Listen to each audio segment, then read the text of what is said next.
Timbuktu, un film signé Abderrahmane Sissako, réalisateur d'origine mauritanienne, première production à entrer dans la course à la Palme d'Or. Il faut dire aussi que c'est le seul film de la compétition à cette 67e édition du Festival international de Cannes qui porte les couleurs du continent africain. Vous écouterez un extrait suivi de l'intervention du réalisateur Abderrahmane Sissako. Malamuso ibeta ibe gando. Besaka gando tugodi. Nebe gando tugodi ka jega fereke. Ibe gando tugodi ka jita kiba fufu jega o kan. Obisaka ke tugodi. An somogo yan lamo. Horoya konnala. Kala balo klene ala. Ka soro ma gando. Okera sa. Tombouctou a été occupé, le nord du Mali a été occupé. Moi, en tant que citoyen du Sahel, je dirais, je suis concerné au quotidien de ce qui est pour moi une prise d'otage de milliers de gens à la fois. Ce sont ces prises d'otages dont on parle très peu, parce que c'est beaucoup plus facile quand c'est 4-5 personnes. On en parle quotidiennement pendant 1 an, 2 ans, 3 ans.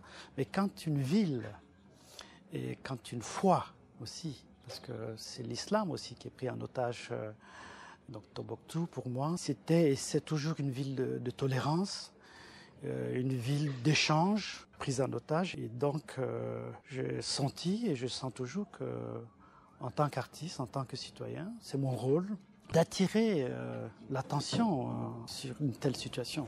Et moi je reviens toujours sur la notion de milliers de gens pris en otage à la fois. Il y a cet amalgame souvent, les Touaregs, terroristes, etc. Non, il n'y a pas ça. Ce sont des hommes et des femmes de différentes cultures qui sont eux-mêmes pris en otage à un certain moment et qui n'aspirent qu'à une vie tranquille.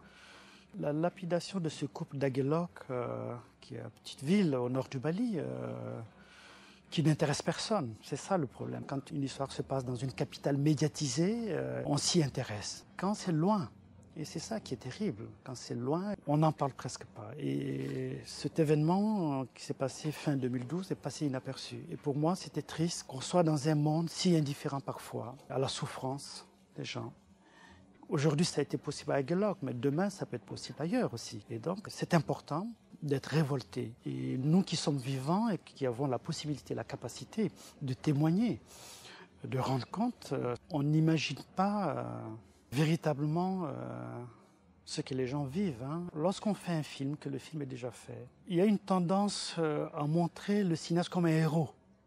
Mais c'est pas nous, c'est pas moi. Mais le vrai combat, à mon avis, le vrai risque, c'est d'autres gens qui l'ont pris et qui le prennent au quotidien et qui continuent à le prendre.